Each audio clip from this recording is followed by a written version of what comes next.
الحديث عن نادي الإعلام بسيدي علي بن عون وإنتاجاته الإعلامية مع ضيوفنا بعد قليل، لكن يجينا الأخبار هذا الصباح كذلك من سيدي بوزيد ومن منطقة المزونة.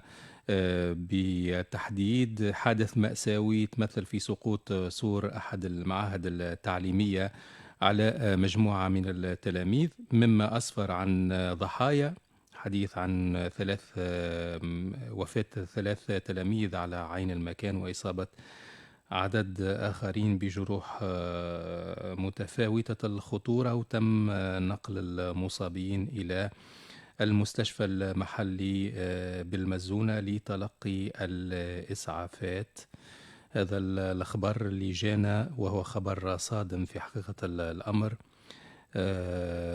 إن شاء الله لا بأس للمصابين، وإن شاء الله ربي يرحم اللي توفوا في هذا الحادث. نذكر سقوط سور أحد المعاهد التعليمية على مجموعة من التلاميذ بمنطقة المزونة من ولاية سيدي بوزيد.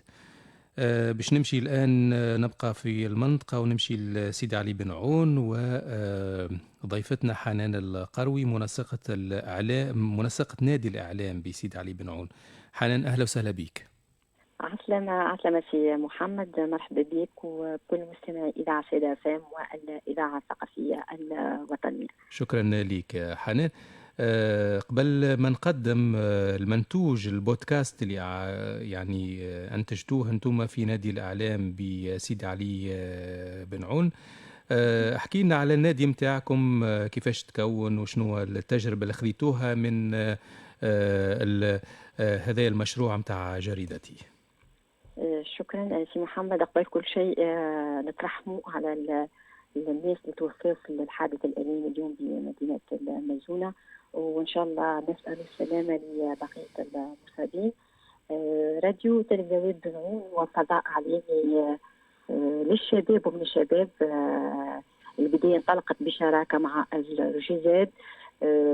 فسح المجال للشباب لبعث هذا الفضاء الإعلامي للتعبير عن رأيهم، لتعميق الوعي لديهم، كذلك لتعزيز مشاركتهم في إنتاج مضامين إعلامية بطبيعة الحال تكون واعية وهادفة.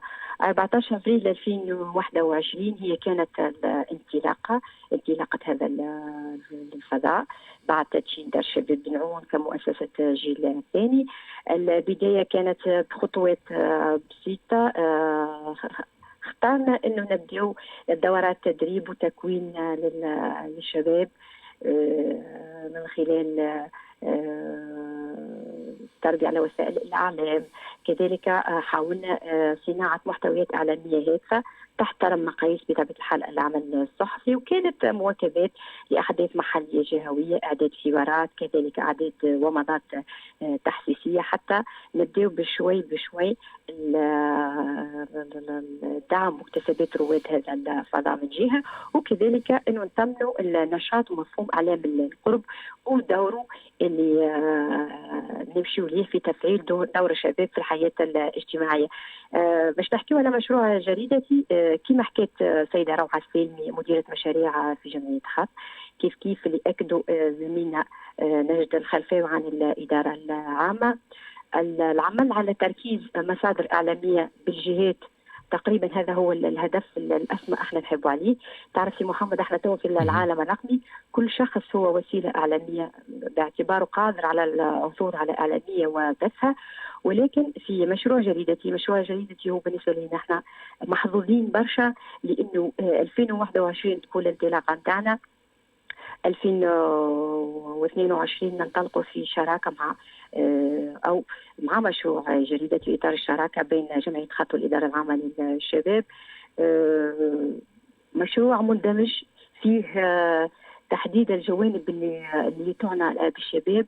بالنسبة لنا مشروع جريدتي هو خلق موزايك أو فسيفساء في الإنتاج من ناحية ما يقدمه الشباب من محتويات إعلامية مختلفة، وكذلك في الحضور من الشمال إلى الجنوب، مجموعة من النوادي، 8 نوادي تقريبا تنشط في هذا المشروع.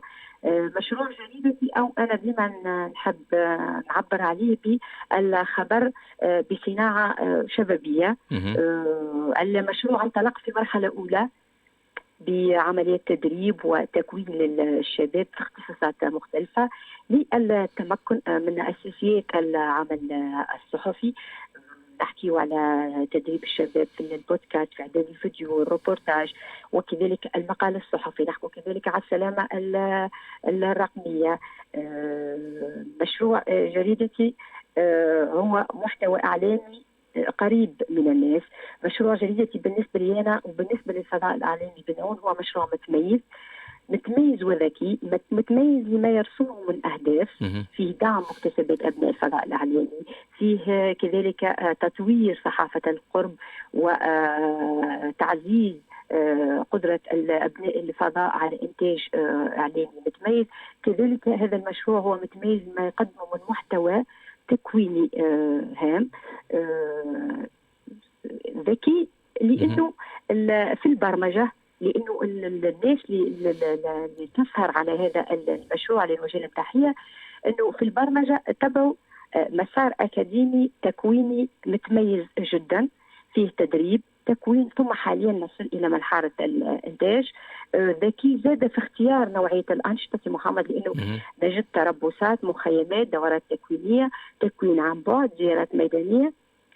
كذلك ذكي في الفضاءات والأماكن اللي اختاروه هما باش تحتضن مجموعة هذه الأنشطة.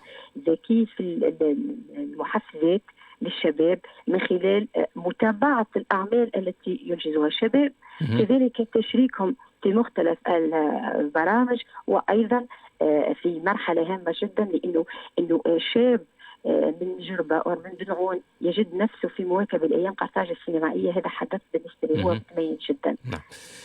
خلينا نسمع الإنتاجات متاع نادي الإعلام بسيدي علي بن عون. بودكاست يحكي حكاية عويشة، امرأة تونسية تمثل معاناة العديد من النساء خاصة في المناطق الريفية التي يشتغلن في ظروف صعبة وغير آمنة من أجل لقمة العيش. هي قصة واقعية من عمق المجتمع التونسي تسلط الضوء على قضايا العمل الهش والكرامة الإنسانية. البودكاست هذا من إنتاج شباب وشابات نادي الإعلام بسيدي علي بن عون في إطار مشروع جريدتي. نسمع بعد نرجع في هذا البث المباشر.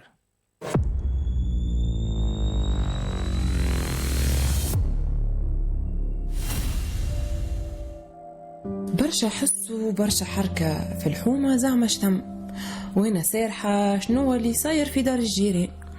دخلت علي أمي وقالت لي سمعت بعمتك عويشة. استغربت، قلت لا علاش بيها؟ ما هي عاملة حادث الصباح كيف ماشية تخدم. أما الحمد لله جت باللطف. أيا نقوم ونطلع عليها، دخلت نلقى عوينات هذي بلين ولديات مجروحين.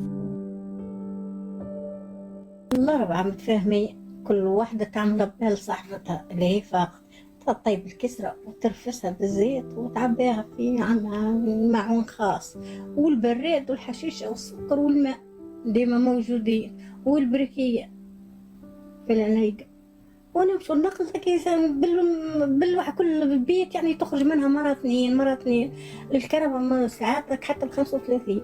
والله ذاك وقف بالواقف يعني وين نخلطوا الزيتون ها اللي يجيبوا الحطب، شعلوا العافية، ركبوا البراد ونفرشوا البيشار. كانت توصل ل5 ل5:30 يحضر الفطور، بعد ما نشرب البيشار يتفطر نسوين الخدمة للساعتين بالضبط. نقفلوا نعبوا شكاير والكهرباء ذاك تستنى. والله الفطور نفطروا والتيدر ومين ناخدوا نبدو العافية.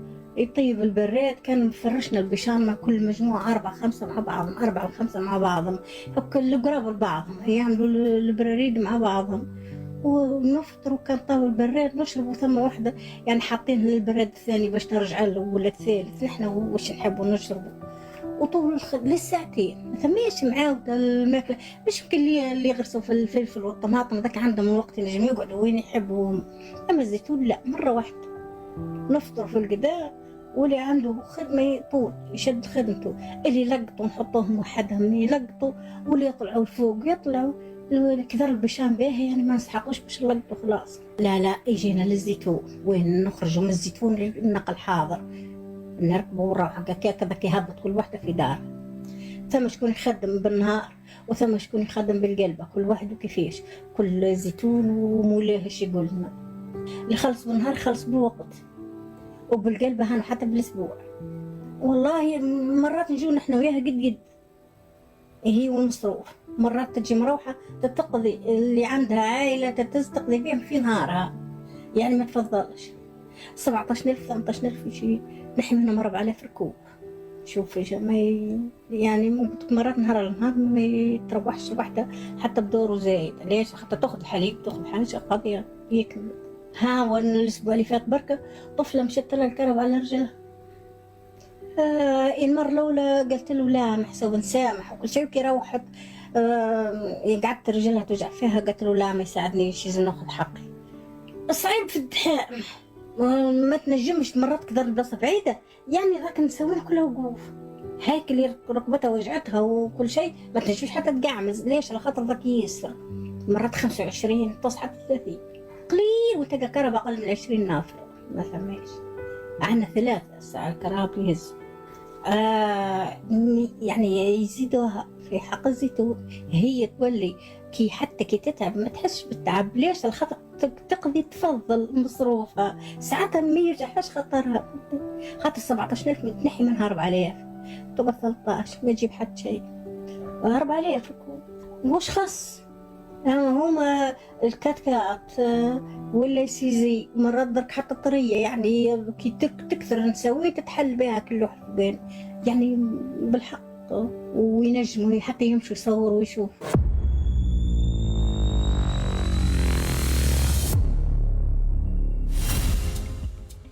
كنا نسمع في بودكاست حكاية عويشة من إنتاج شباب وشابات نادي الإعلام بسيدي علي بن عون في إطار مشروع جريدتي يحكي حكاية عويشة، المرأة التونسية اللي تشتغل كل يوم وتتنقل عبر وسائل النقل وتتعرض للحوادث. هذا يلخص ربما كما قلت منذ بداية الحوار مع ضيفتي منذ قليل، هذا التزامن بين اليوم الصدفة اللي صارت الحديث عن البودكاست هذا وحديث على تجربة عويشة في علاقة بالعمل المرأة الريفية اللي تشتغل في الحقول والمصاعب اللي تعرض لها والكوارث اللي تعرض لها. في المقابل اليوم ثم حادث أليم يصير في المزونة، سقوط جدار على تلامذة واللي يخلف ضحايا من التلامذة متاعنا. هذا حقيقة يزيد يأكد لنا فراغ الشعارات اللي عايشين فيها نحن في تونس. ثنائية غريبة اليوم، مشاريع تهيئة المؤسسات التربوية في حين 2025 مازال الجدار يطيح على تلامذة ويموتوا وعائلات يصير فيها في بداية الأسبوع هذا نتيجة الإهمال اللي موجود متاعنا ونتيجة المشاريع الفارغة اللي نحكيو فيها، مشروع تهيئة المؤسسات التربوية، والحال إنه مازال جدار يطيح على تلامذة. واليوم الدولة الاجتماعية وقت تحكي على التجربة هذه متاع المرأة وغيرها من النساء متاعنا اللي كل مرة يصير فيهم حادث وناس تتيتم وعائلات تمشي هكاك نتيجة غياب القرارات ونتيجة فراغ الشعارات اللي عايشين فيها في تونس. نرجع مع سامحوني على الانفعال لأنه فعلا زوز الحادث اللي اليوم صار في المزونة حادث أنا أعتبرها كارثة وانا نتصور المسؤول اليوم يلزم يستقيل نتيجة إذا كان نحن نعيش في دولة ديمقراطية. نرجع معاك حنان القروي منسقة نادي الإعلام بسيدي علي بن عون، ويلتحق بنا أنيس الصغراوي وهو عضو شاب في نادي الإعلام. خلينا نرحب أنيس. مرحبا أنيس. مرحبا سي محمد، مرحبا بكل مستمعي إذاعة السيدة FM والإذاعة الثقافية الوطنية. شكرا لك أنيس. احكي لنا على تجربتك في الانتاج هذايا وفي الانتاج المادة الإعلامية، وشنو استفدت أنت من تجربة العمل في مشروع جريدتي؟ هو أنا شاب من شباب راديو ويب بنعون. أكيد فما استفادة، لأني تقريبا تعرضت لكامل الدورات التكوينية والتدريبية اللي كانت تقوم بها جريدتي مع الفريق الإعلامي براديو ويب سيد علي بنعون. تكوننا في عديد المجالات، من البودكاست للإنتاج للصورة، حاجات تعلمناهم وتكوننا فيهم باش نكونوا من الشباب للشباب، لأنه للأسف تقريبا الحاجات اللي الإعلامية أو حتى الثقافية الإعلامية ديما نقولوا نحن مخصصة لأشخاص معينة، عنا ثقافة هكا ولا كلمة ديما نقولوها اللي هي الأخبار للكبار ولا الأخبار للناس الكبار معنا. أما توا الخبر ولا من الشباب للشباب، ولهنا القوة متاعنا أنه قوة جريدتي وقوة الفرق الإعلامية الشبابية هذه أنه تخدم في حاجات الشاب توا ينجم يسمعها، ينجم يتبعها، وينجم يتعلم منها ويتكون منها. حبيت نحييكم على الإنتاج هذايا، حكاية عويشة والكلام متاع المرأة الريفية اللي حقيقة كلام صادق يوصل المعاناة اللي يعيشوها النساء في المناطق الريفية ليشتغلوا في الحقول بأثمان زهيدة جدا، ويتعرضوا إلى الحوادث والإشكاليات الكبيرة نتيجة غياب النقل المهيأ، ونتيجة سوء المعاملة، ونتيجة الاستغلال متاعهم في الحقول، رغم اللي هما كان مش هما ما ثماش إنتاج فلاحي أصلا. يعطيكم الصحة يا أنيس. حبيت نحييك ونحيي الفريق الكامل اللي تخدموا في نادي الإعلام بسيد علي بنعون، ونحيي كذلك حنان القروي اللي هي منسقة نادي الإعلام بسيد علي بنعون. كان عندكم رسالة أو ميساج تنجموا تبلغوه في نهاية لقائي معكم؟ هو سي محمد باش نكون كلمة ختامية ولا باش نحكي زاد، يعني بودكاست نتاع عويشة ولا ظلام الليل هو تقريبا يمس الواقع، وتقريبا لي بودكاستر ولا الأنشطة نتاعتنا كلها يلزمها تكون تمس الواقع، تمس الشباب، تمس الفلاح، التلميذ، الحرفية، الشخصيات الوطنية، الحاجات الاضطرابات النفسية اللي نعيشوا فيها تو في المؤسسات التربوية. وكنت تحكي على الحيط اللي طاح على تلامذة ضمك كيفاش باش يرجعوا بنفسية، معناها تقريبا راهي حاجات احنا نخدموا فيها، واللي نجموا يتابعونا في الراديو ويب بنعاني يعرفوا الحاجات هذه كلها، وينجموا يتابعونا على الباج فيسبوك وباج الانستغرام. مواضيع مهمة، مواضيع حارقة، مواضيع توجع في مناطقنا، وهذاك علاش تكونت راديو ويب بنعون، وما زلنا باش نمسوا برشا حاجات، وما زلنا باش نحطوا اصبعنا عداء، خلينا نقول عداء، لانه ثم حاجات اخرى ايجابيه زاد نخدموا فيها، اما خلينا ساعه نحطوا اصبعنا عداء وعلى الحاجه اللي احنا كشباب نجموا نصلحوها من خلال وسائل الاعلام، ومن خلال الثقافه الرقميه اللي توا في 2025 الناس الكل تخدم بها وتتعامل بها. يعطيك الصحة أنيس الصغراوي، عضو في نادي الإعلام بسيدي علي بنعون. شكرا لك. نشكر كذلك حنان القروي، ويعطيكم الصحة. وبطبيعة الحال البرنامج مواكب للإنتاجات اللي تشتغلوا فيها، ونحاولوا في كل مرة نبثوا نوعية الإنتاجات هذه اللي تقدم صوت المواطن، وكذلك تقدم كذلك تجربتكم أنتم في مجال الإعلام والإنتاج الصحفي. بعد قليل حكاية مدرسة من نمشي السليانة الآن في حكاية مدرسة باش نقدموا مدرسة كبر الغول من ولاية سليانة، ونواصلوا كذلك أن نذكر أصدقائنا المستمعين واللي يتبعوا في فقرة أطفال طيف التوحد والفقرة التعليمية أو التفسيرية لتعاون العائلات اللي يعتنيوا بأطفال طيف التوحد. نذكرهم أنه تأتيكم بعد قليل كذلك هذه الفقرة مع ضيفتنا مريم التونسي. قبل هذا نسمع هذا النغم.